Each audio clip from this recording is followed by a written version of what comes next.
Hi folks, this is Kareem Raouf from our IT Visualizer channel. We will continue our Lambda Matrix lab. This is the video number 62.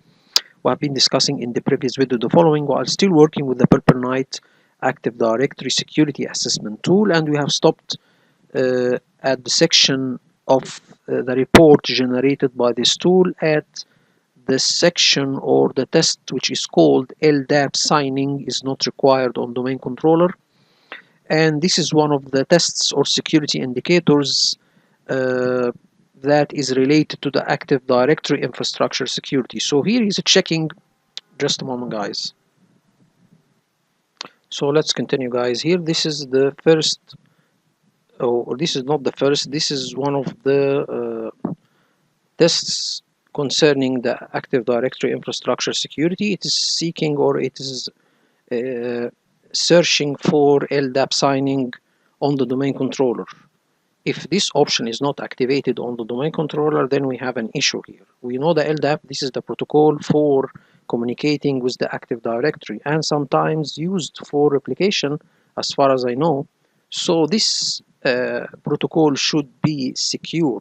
Okay, we should use the secure version of this protocol, which is LDAP-S, and we should sign the packets that are sent from the LDAP client to the LDAP server. In this case, the LDAP server is the domain controller that has the Active Directory installed on it. If we go and see one of the good things concerning Claude 3.5 Sonnet, here there is an explanation by diagram concerning Active Directory LDAP signing explainer. So this is created by the articraft of Claude 3.5 Sonnet. Here we will see a small simulation. First of all, we can see a small brief about what is LDAP. We can see here this is LDAP, Lightweight Directory Access Protocol, is a protocol used to access and manage directory information. It's commonly used in Active Directory environments for authentication and storing information about users, groups, and computers. Okay, so if we go further, what is LDAP signing? It is a security feature that digitally signs LDAP traffic between a client and the server. It ensures the integrity and authenticity of LDAP communication, preventing attackers from modifying LDAP traffic in transit. Okay, so we have already discussed the LDAP signing before and the LDAP security when we were talking about the Testomo report. So here we can see that all of this is created by the AI, by the way. Here we see vulnerable, LDAP signing not required. LDAP signing is not required on this domain controller, exposing it to potential man-in-the-middle attack. So if we don't have LDAP signing, here we can see that we can, or the attacker can be here in this phase. He can take the data and forge it and then forward it to the domain controller. Okay, so what will happen if we require LDAP signing? Then we can see that the communication between the workstation and the domain controller will be secure, okay, or at least the data transmitted will be signed. Okay, this will not guarantee that the communication is secure. You need to have two things. You need to have LDAP signing and LDAP using LDAP-S protocol, which is more secure than the normal LDAP protocol. Okay, so we can see here all of this is created by the Claude 3.5 Sonnet articraft, which is very, very good. This diagram is explaining exactly what is LDAP signing. So we can see that the test here didn't or he scanned my Active Directory and see that I have already LDAP signing option enabled. Okay, so now I have this test succeed. Now we can go to the next test, which is non-standard schema permissions. The indicator looks for additional principals with any permissions beyond generic read to the schema partition. Schema is one of the three main Active Directory naming contexts. It contains every object attribute definitions of the forest. For additional information and remediation advice, see ANSI website. So we all know what is the schema. Schema contains the attributes or the options for every object. So for example, the attributes for the users in the Active Directory, we can see that we have the password attribute, we have the username attribute, we have the mobile attribute. All of these, how this is defined, it is defined in the schema. So, for example, if you open the schema, we have seen this before, we can see that the user object in the schema has a lot of attributes. Okay, so normally all of the users have read access to the schema, they can read the schema, but the one who can modify it is very few persons. Most of them are the domain admins or enterprise admins. So here is seeking non-standard schema permission. He's seeing if there is any abnormal permissions on the schema. Maybe someone have read and write access to the schema, not the domain admin or enterprise admin. Okay, maybe a third person or another security principal.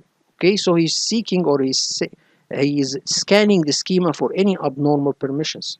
By the way, I think we can also delegate some permissions for some IT to access the schema, but anyway, we need to make sure that the only one that can change the schema are the high level accounts like the domain admins or enterprise admins. Anyway, so here also he didn't find any non-standard schema permissions, so he's seeking the default permissions. He is scanning for the default permissions on the schema partition. If he find any non-default permissions, he will alert you. Okay, if we see the ANSI website, if you go there and see the link,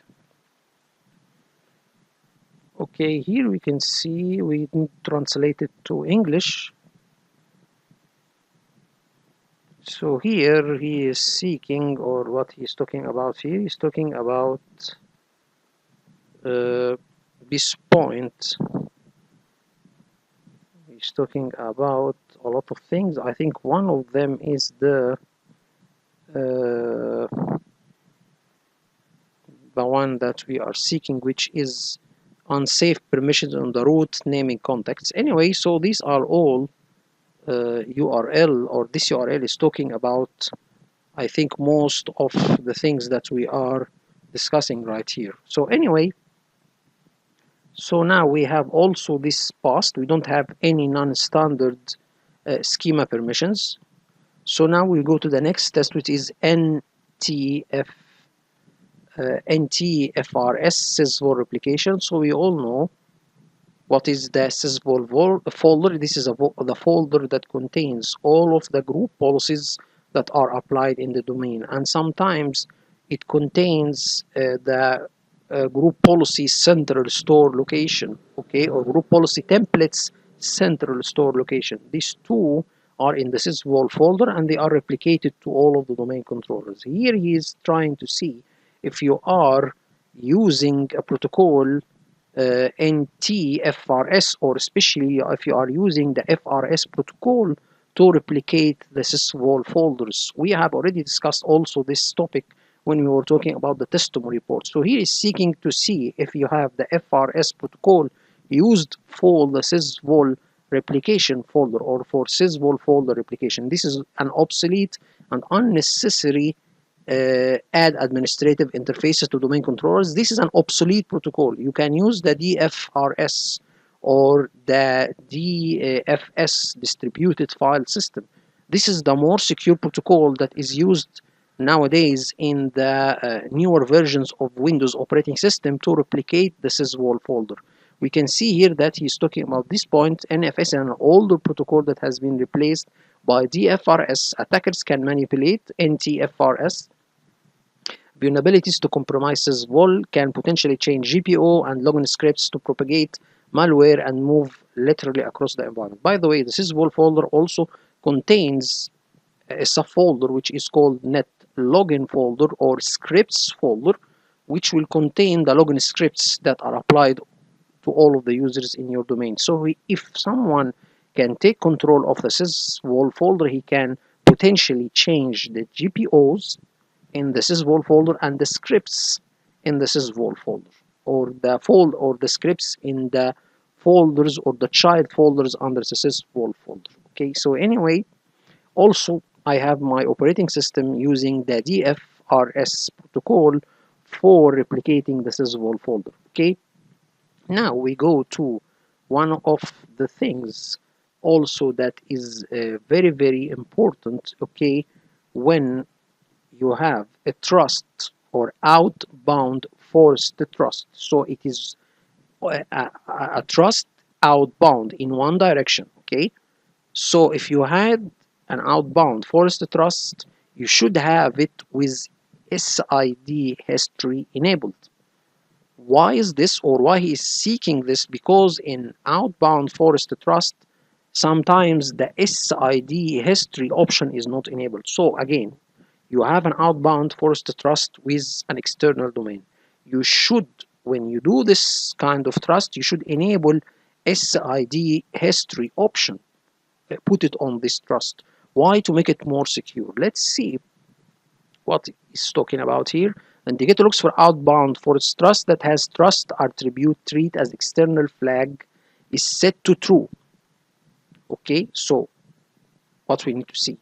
If this bit is set, then a cross forest trust to a domain is to be treated as external trust for the purpose of SID filtering. Okay, cross forest trust are more strongly filtered than external trust. This attribute relaxes those cross forest trust to be equivalent to external trust. So what we are talking about, if we have an outbound forest trust, okay, what we need to do, we need to make sure that the SID history option is enabled on it. So now he is seeking if this option is disabled or it's not activated on the outbound forest trust. Okay, what will happen if we don't have this option enabled on the outbound forest trust? Let's see here what he's talking about. An attacker have compromised the remote domain, the remote domain or the trusted domain, can spoof any user or machine on the local domain, so he can attack your local domain. Through it, he can go to the remote domain or the trusted domain. Okay, he's saying here that he can hack accounts that their relative ID is lower than 1000. I think this is related to the ID of the built-in accounts like local administrator and other important groups. Okay, this attacker can therefore access every resource on the local domain. Uh, so I think I have missed explained. He can compromise the trusted domain, so he can go to the trusting domain. Okay, so he can see an attacker have compromised the remote domain, can spoof any user or machine on the local domain. So he can connect to the trusted domain or compromise the trusted domain or the remote domain, and through it he can attack the trusting domain or your local domain. If a dangerous control path is exposed to any spoof account, virtually any account other than the built-in ones, the attacker also can escalate his privileges up in admins and compromise the entire force. Anyway, so we have a trusting domain and the trusted domain. There is an external trust or outbound external trust between the two. If we have this kind of trust, we need to enable on it SID history filtering, okay, or SID filtering on this kind of trust to make it more secure, okay. He's saying that mostly the external trust or the outbound trust doesn't have this option enabled. We need to enable this option.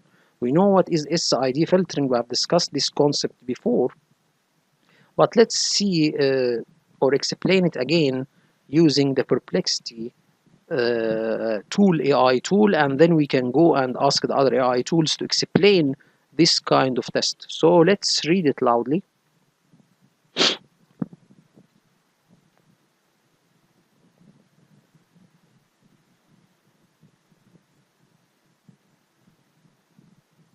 So let's read it loudly. Answer. To understand the implications of the trust underscore attribute underscore external flag in Active Directory, AD, let's break it down using a real-world example involving a fictional company. Matrix and what are the kinds of Active Directory trusts? And the advantage and Sorry guys, we will go further and then read it loudly.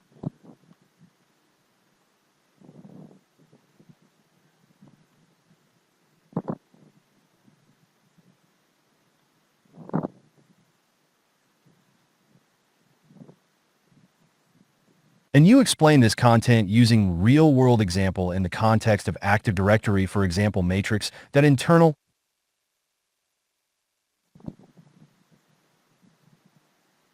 To understand the implications of the trust underscore attribute underscore treat underscore external flag in Active Directory, AD, let's break it down using a real-world example involving a fictional company, Matrix Internal, which has multiple forests and domains. Context of Active Directory trusts. In Active Directory, trusts are established between domains or forests to allow users in one domain to access resources in another. Trust relationships can be complex, especially when dealing with cross-forest trusts, which are designed to enable resource sharing across different AD forests. The role of trust underscore attribute underscore external. When the trust underscore attribute underscore treat underscore external flag is set to true on a trust relationship, it indicates that the cross-forest trust will be treated as an external trust for the purposes of security identifier, SID filtering. This means that the trust will be subject to less stringent filtering than typical cross-forest trusts. Real-world example, Matrix Internal. Imagine Matrix Internal has two forests, Forest A and Forest B. They establish a cross-forest trust to facilitate collaboration between their respective domains. However, if the trust underscore attribute underscore treat underscore external flag is enabled, this trust behaves more like an external trust. Implications of this configuration. SID filtering relaxation. Normally, SID filtering prevents unauthorized access by ensuring that only valid SIDs from trusted domains can access resources. With this flag set, an attacker who compromises a domain in Forest B could potentially spoof user accounts from Forest A to gain unauthorized access to resources. Likelihood of compromise. If an attacker gains control over a domain in Forest B, they could impersonate any user or machine from Forest A, except for built-in accounts with a relative identifier, RID, lower than 1,000. This vulnerability allows them to access sensitive resources across Forest A without proper authorization. Potential attack scenario. Compromise of domain B. An attacker exploits a vulnerability or uses stolen credentials to gain access to a user account in Forest B. Spoofing users in domain A. Because the trust is treated as external, the attacker can now impersonate users in Forest A. They could use these impersonated accounts to access resources such as files, databases, or applications that are otherwise protected. Privilege escalation. If the attacker finds a way into a control path like administrative tools or shared drives, accessible by these impersonated accounts, they could escalate their privileges further, potentially gaining domain admin rights and compromising the entire forest. Conclusion. The setting of the trust underscore attribute underscore treat underscore external flag significantly impacts security within an Active Directory environment. In our example with Matrix Internal, this configuration could lead to severe security breaches if not managed properly. Organizations must ensure that their trust relationships are configured with appropriate security measures, including robust SID, filtering, and regular audits of trust settings, to mitigate risks associated with compromised domains. By understanding these dynamics, IT administrators can better protect their networks against potential threats arising from misconfigured trusts in Active Directory environments. Share, rewrite, view more. What are the kinds of Active Directory trusts, and the advantage and disadvantage of each? Pro search. Search for the different types of Active Directory trusts. Find the advantages and disadvantages of each type of Active Directory trust. Sources. Active Directory trust relationships, security considerations, and risk. Lepide. 1. Trust the hacker recipes. The hacker. 2. Trusts in Active Directory, an overview. Windows Active Directory. 3. View 2 more. Answer. Active Directory, AD, trusts are essential for managing relationships between domains and forests, enabling resource sharing and authentication across different parts of an organization. Here's an overview of the different types of AD trusts, along with their advantages and disadvantages. Types of Active Directory trusts. 1. Parent-child trust. Description. automatically created when a new child domain is added to a parent domain within the same forest. This is a two-way transitive trust. Advantages: simplifies administration by allowing automatic trust establishment. Facilitates seamless resource access between parent and child domains. Disadvantages: if compromised, the entire hierarchy can be affected as all child domains trust the parent. 2. Tree root trust. Description: established between the root domain of one tree and the root domain of another tree within the same forest. This is also a two-way transitive trust. Advantages: automatically created, reducing administrative overhead. Enables resource sharing across different trees in the same forest. Disadvantages: similar to parent-child trusts, if one root domain is compromised, it may affect all associated domains. 3. Shortcut trust. Description: manually created to improve user logon times between two child domains in different trees within the same forest. This can be either one-way or two-way transitive trust. Advantages: reduces authentication hops, speeding up access to resources. Enhances user experience by simplifying access paths.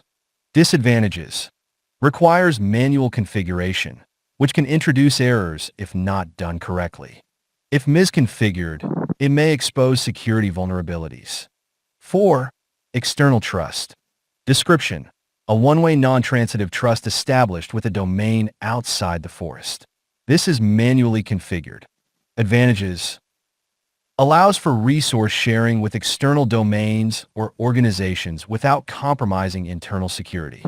Useful for collaborations with partners or clients. Disadvantages: non-transitive nature means that trust does not extend beyond the two domains, limiting resource access. Requires careful management to avoid unauthorized access. 5. Forest trust. Description: a trust relationship established between two forest root domains. This can be one-way or two-way transitive. Advantages: facilitates resource sharing across entire forests, enhancing collaboration in larger organizations or during mergers and acquisitions. Simplifies management of multiple forests by establishing a single trust relationship. Disadvantages: complexity in managing multiple forests can lead to potential security risks if not properly configured. Requires careful planning and understanding of both forest structures and policies. 6. Realm trust. Description: a one-way or two-way trust established between an Active Directory domain and a non-Windows Kerberos realm, e.g., Unix systems. Advantages: enables interoperability between Windows environments and other platforms, facilitating cross-platform authentication. Disadvantages: complexity in configuration and management due to differences in security models between platforms. Potential security vulnerabilities if not properly secured.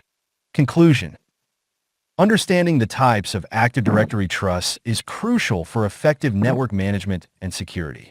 Each type has its own specific use cases, advantages, and disadvantages that must be carefully considered when designing an AD infrastructure. Properly configured trusts enhance resource accessibility while minimizing potential security risks associated with unauthorized access or misconfiguration. Share. Rewrite. Why external trust is considered weak from security view. Pro search. Research why external trust is considered weak from a security perspective. To understand the implications of the trust_attribute_tree_external flag in Active Directory, AD, let's break it down using a real-world example involving a fictional company, Matrix Internal.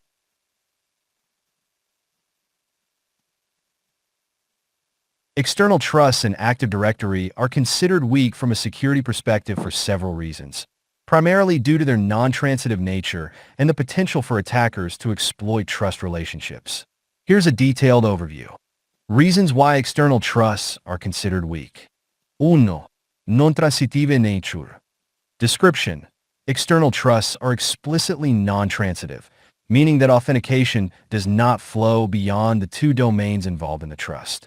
However, this characteristic can be misleading. Security implication. Although they are designed to limit access, vulnerabilities exist that allow attackers to traverse these trusts. For instance, once an attacker gains access to one domain, they may exploit the trust to authenticate to other domains within the forest, effectively bypassing intended restrictions. 1. 4. 2. Misleading security assumptions. Description. The term non-transitive can create a false sense of security among system administrators. Many assume that this means strict boundaries are maintained between domains. Security implication. In reality, accounts within the trusted domain can authenticate against any domain in the trusting forest. This means that if an attacker compromises a trusted domain, they could potentially gain access to sensitive resources across multiple domains without being detected. 1. 4. 3. Privilege escalation risks. Description. Attackers can leverage external trust to escalate privileges within the trusting forest. Security implication. Once inside a domain, attackers can query information from other domains and potentially elevate their privileges to gain administrative access. This is particularly concerning if the targeted domains have weaker security controls. 2. 3. 4. Kerberos and NTLM vulnerabilities. Description. Vulnerabilities in authentication protocols like Kerberos and NTLM can be exploited through external trusts. Security implication. Attackers may perform techniques such as Kerberosing or NTLM authentication coercion across these trusts, allowing them to capture credentials or impersonate users from other domains. 4. This further complicates security and monitoring efforts. 5. Increased attack surface. Description. Establishing external trust increases the attack surface of an organization. Security implication. Each external trust creates additional pathways for potential attackers. If not properly managed or monitored, these pathways can lead to unauthorized access and compromise sensitive information across multiple domains within a forest. 3. Conclusion. Due to their non-transitive nature, misleading security assumptions, potential for privilege escalation, vulnerabilities in authentication protocols, and increased attack surface, external trusts pose significant security risks in Active Directory environments. Organizations should carefully evaluate their need for external trusts and implement stringent monitoring and access controls if such trusts are necessary. Regular reviews of trust relationships and adherence to least privilege principles are crucial for mitigating these risks.